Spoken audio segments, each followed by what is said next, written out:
everyone. I'm Vardha Sharma, editor Newsband, daily English newspaper of Navi Mumbai.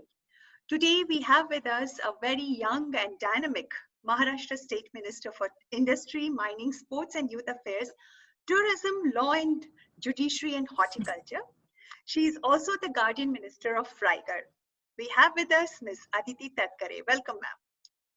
Thank you so much. Thanks Ms. for having me. Tatkare has done her Bachelor of Arts from Jai Hind College and Master of Arts from Mumbai University and has Diploma in Human Resource Management from Wellinkar Institute.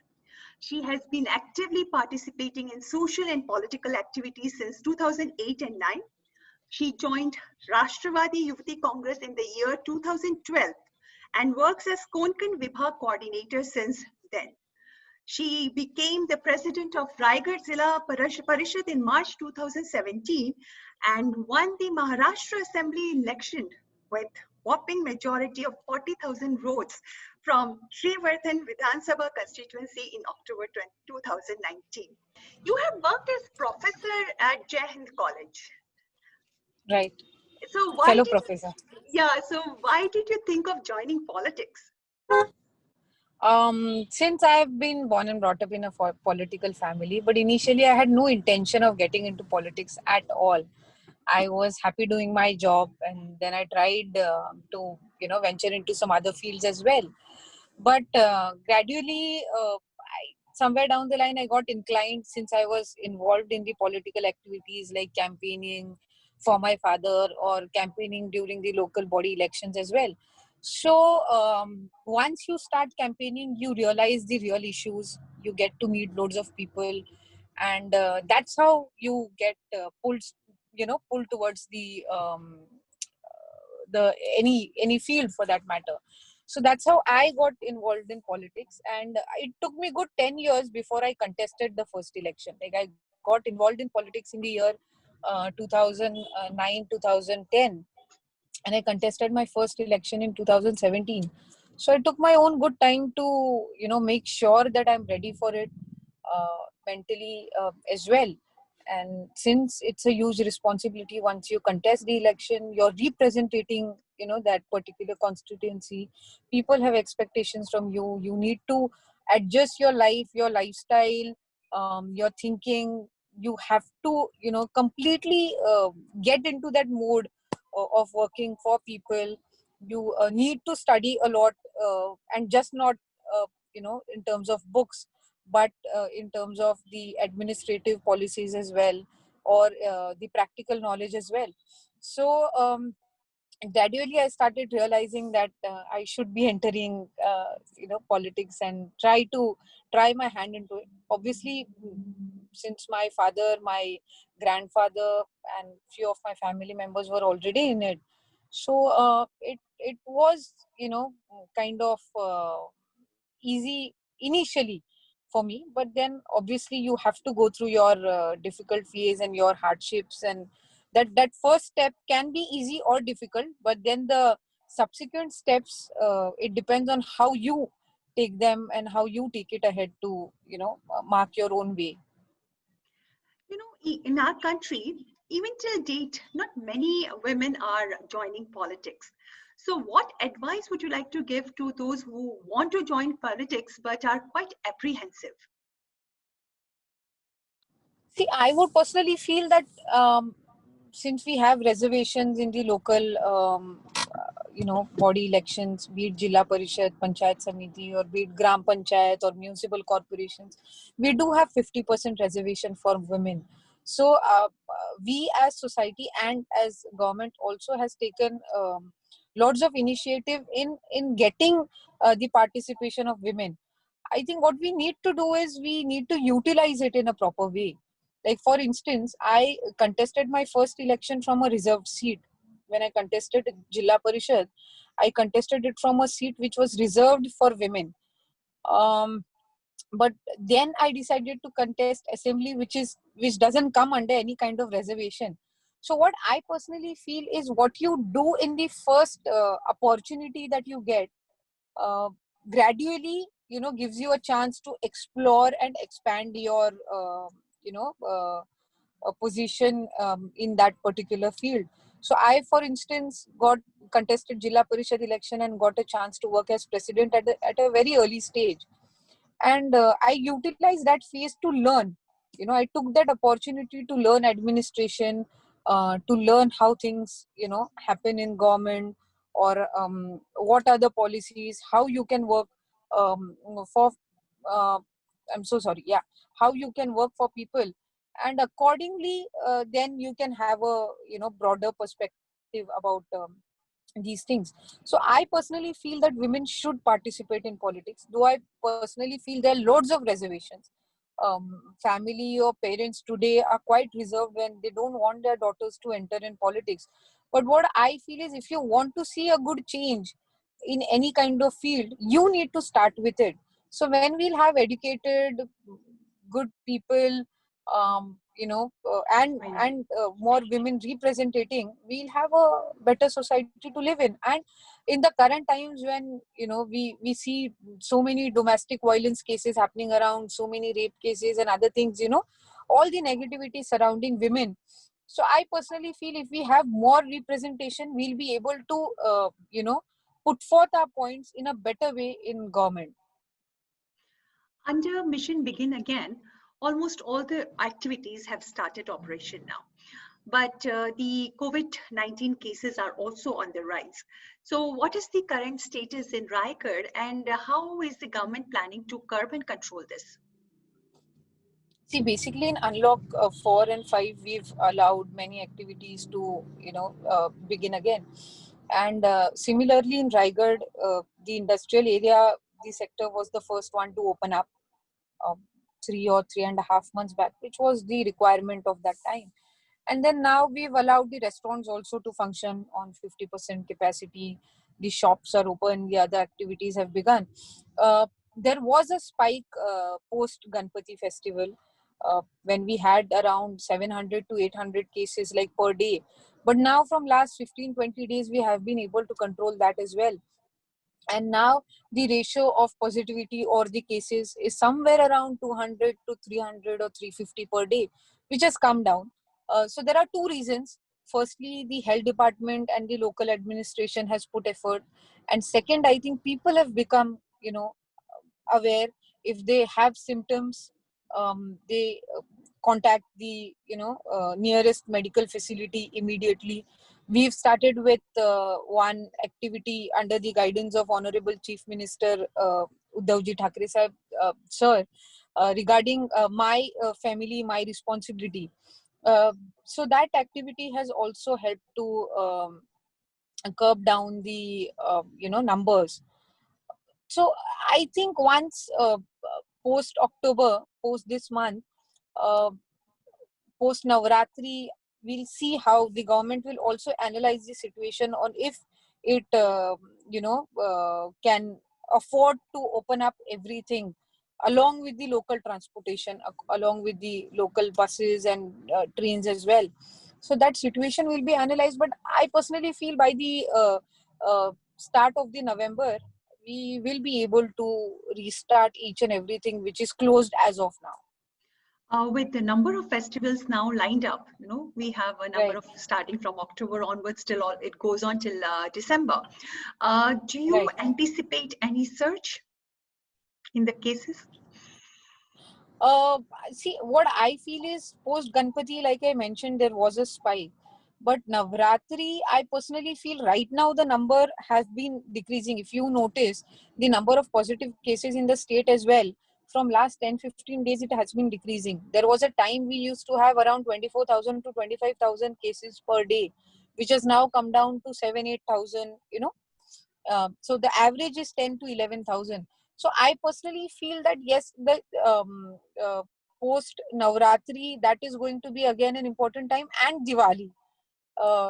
These both festivals are going to be the crucial, a point Litmus and test. of importance. Yes, litmus test. Okay, Konkan area repeatedly faces floods and landslides. We just had Right. recently had cyclone Nisarg. Nisarga cyclone as well. Yes. Yes. So, is the government planning any permanent solution to all this, and how are the governments helping the farmers? See, one thing is that the state government, in the current financial scenario, in the current COVID-19 scenario, the state government has, actually tried to help as much possible.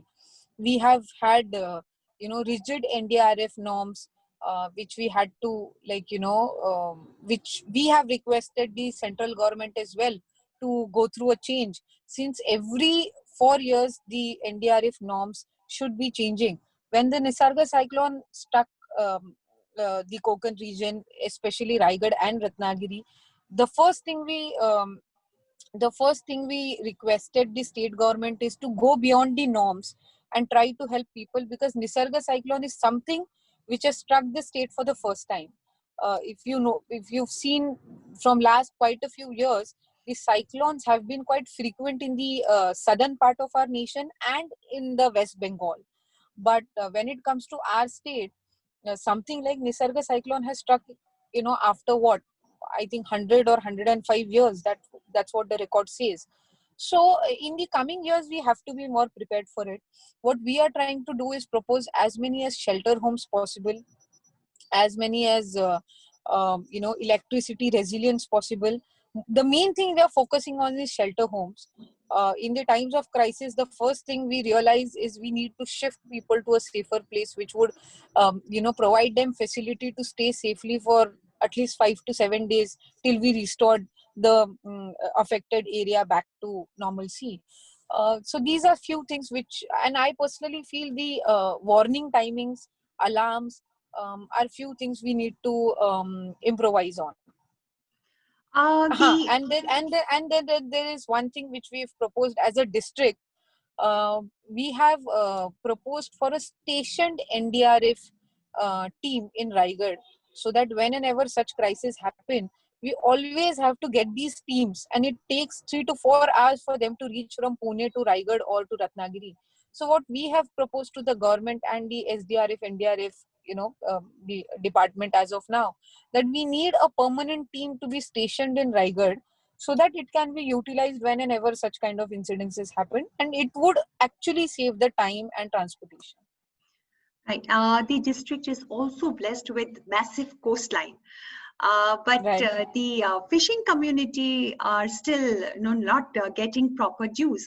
It is said that the blue economy project of the government that the government has started has not reached many. So how do you plan to help the fishing community?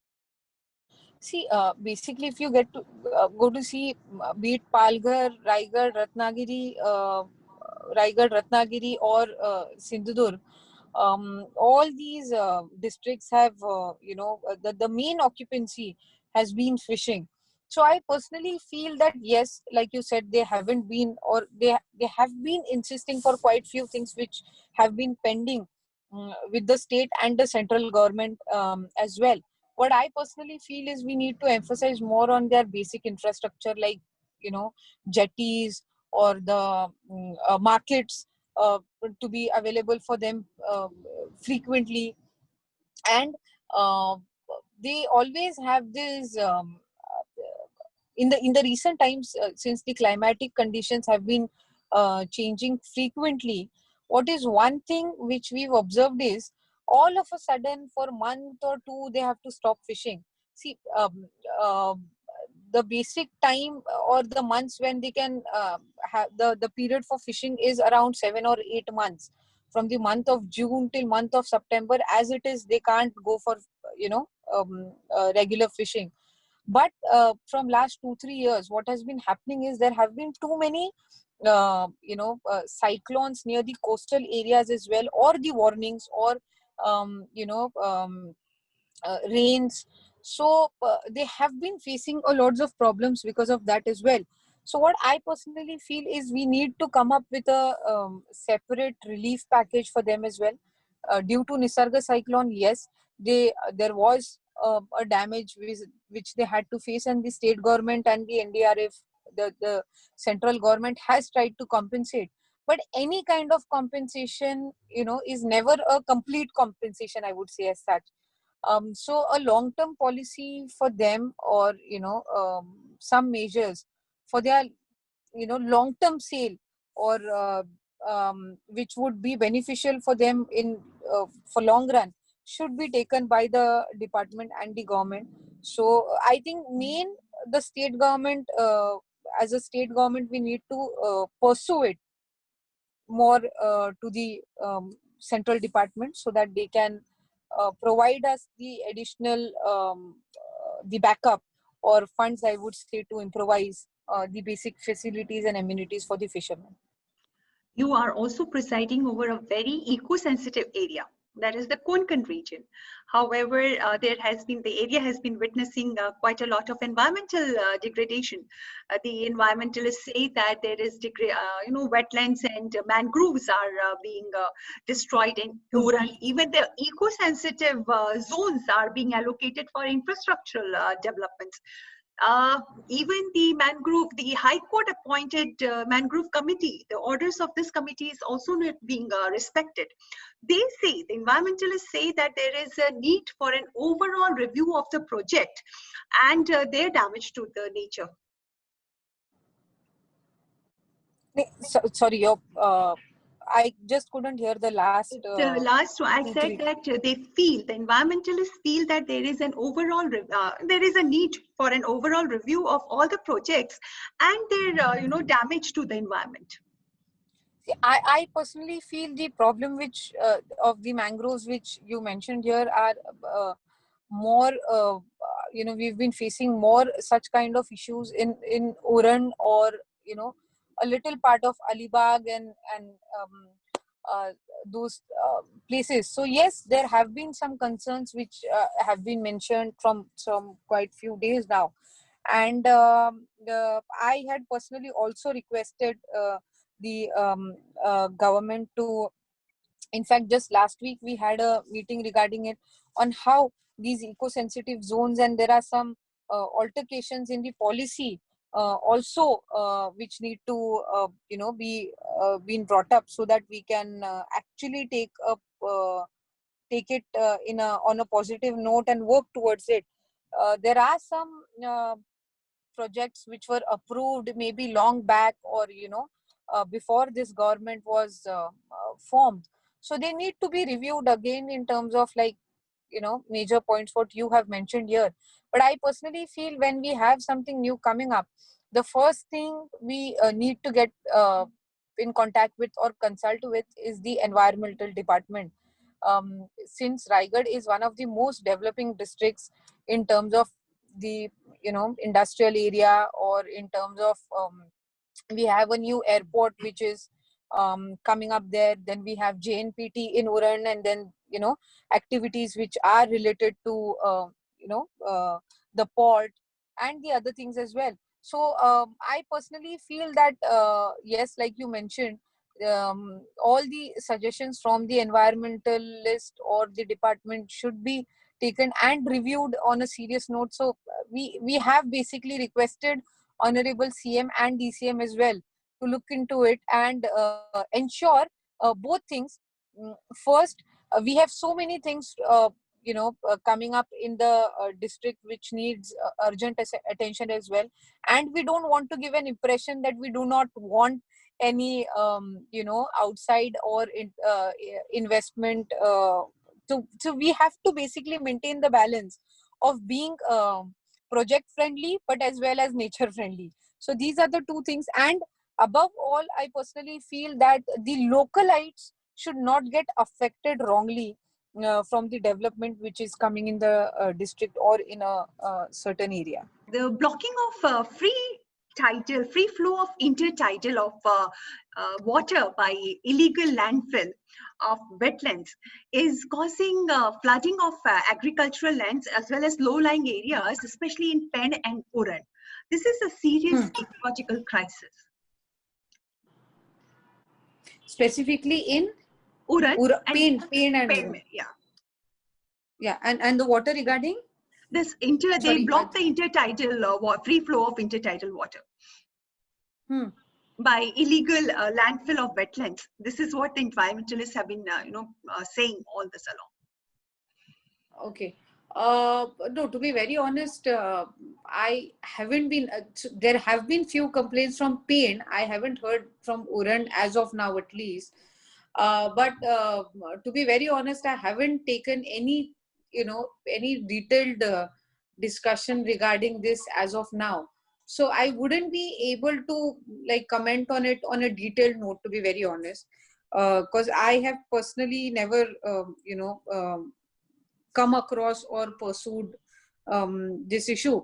But since you have brought it to my notice as of now, at least, though there were, I would say, there were complaints from few farmers from the Pain area, but nothing as, as like as serious as you just mentioned right now. So maybe I would be able to comment on it if I get some detailed report regarding the same. Um, Raigad district has tremendous scope for development of tourism. And Right. and there are suggestions that maybe it can be developed as ecotourism, on the lines of ecotourism.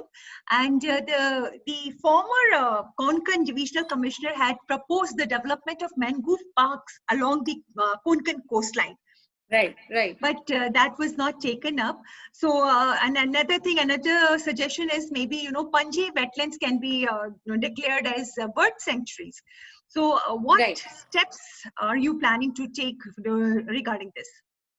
See, there's one thing I don't know how much ecotourism, that forte we'll be able to explore in Raigad. Since Raigad is, in terms of tourism, yes, it has tremendous amount of scope, but in terms of industrial zone as well, Raigad is one of the most flourishing after Pune or the Chakan area. The next hub in terms of industrial sector can be is potentially Raigad. But yes, in terms of tourism, it has huge amount of scope. What we are trying to do is, like you mentioned, the development in the mangroves region. We have identified one or two sites where we can develop it in terms of, if we can start something like without doing much harm to the mangroves area. If we could develop some kind of tourism activities, like the ones we have in Kerala, like a slow boat ride or something like that. So that is one thing. And apart from that, what I think personally, which we need to emphasize on, is um, try to strengthen the activities related to fish conservation. They are mostly in these areas, in these mangrove based areas. For example, um, areas which we have steep areas and all. So that is the area where we have where we can explore these kind of activities. One thing which Raigad has been fortunate enough is in it has everything for each kind of tourist. It has a hill station like Matheran. It has two Ashtavinayak temples, one in Pali, one in Mahad. Then it has Raigad Fort, of course, which is the capital and the most important of all the forts.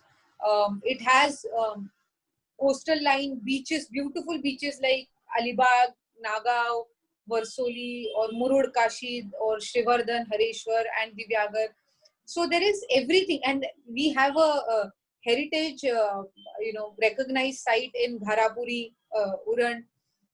We have Kuda caves. So there are quite unexplored places as well. Just yesterday, I happened to visit two wildlife sanctuaries, one in Murud Fansad, which we are planning to develop. The other is the Karnala Bird Sanctuary, which has huge potential again. The newly identified is in Sudhagad. Pali, we know more, it is popularly known as. So I think there is everything for each kind of tourism. If there are trekkers, or there are people who love to stay at hill stations, or beach lovers. With this beach shack policy, I think we'll have more of facilities which can be developed in. Initially, we have chosen two beaches in Raigad. One is Divyagar and other is Varsoli in Alibag.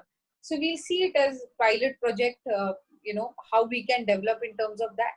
But what I personally feel we need to do is provide more facilities on the beaches.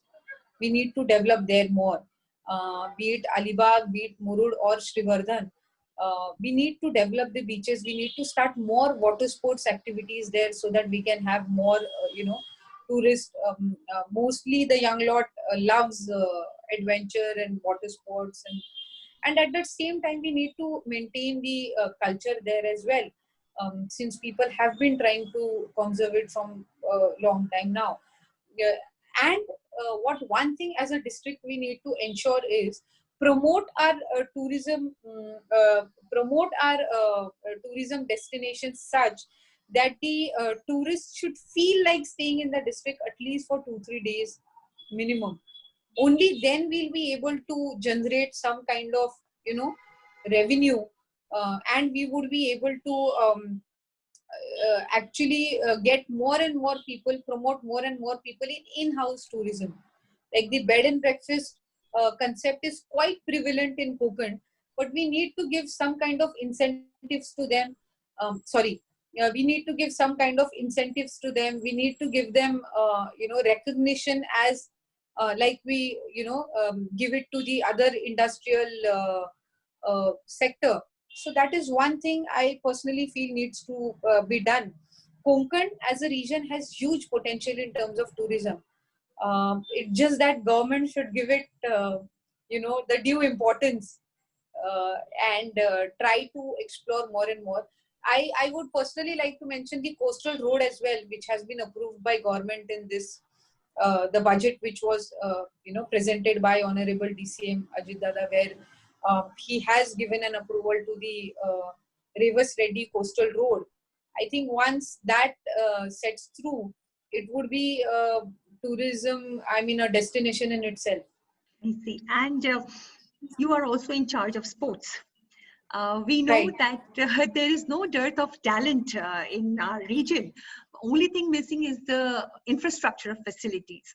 So what steps are you planning to take to boost sports in the area? Maharashtra is one of the leading states when it comes to participation in sports, and as government and as state minister for the Department of Sports and Youth Welfare, what I personally feel is we need to improvise the basic infrastructure which has been provided to the sportsmen of in the rural area. So basically, what we need to do is strengthen the Krida Sankons, the sports complexes which are available at every taluka and district level. Apart from that, what we need to do is encourage more and more tournaments to be held in these sports complexes. There should be well trained sports officers for these sportsmen, as well as children who want to participate in sports and extracurricular activities.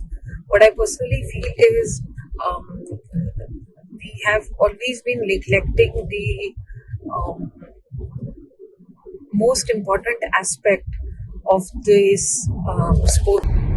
I thank you for having me for this special interview session in which we try to cover as much as possible with lots of inconvenience and hindrances as well. I wish all the viewers and a very happy and prosperous Diwali, though we aren't been able to celebrate it as much as we do like every year due to the COVID crisis and the other basic precautionary measures which have become a part of our life now. So I would just take this opportunity to wish you all a better year ahead and a good health which is of utmost important to each one of us. So, special thanks to Varda Sharma as well for bearing with all the inconvenience, which has been caused during this interview. That's what I think COVID has done with the current situation. Uh, would like to have a very good interview session in person when and ever possible. But thank you so much for giving me an opportunity to interact with you and your viewers. Thank you. Thank you, ma'am, for giving us your time. Dear viewers, on behalf of the entire team of Newsman, we wish you all a very happy and prosperous Diwali. Stay safe, stay healthy. Thank you.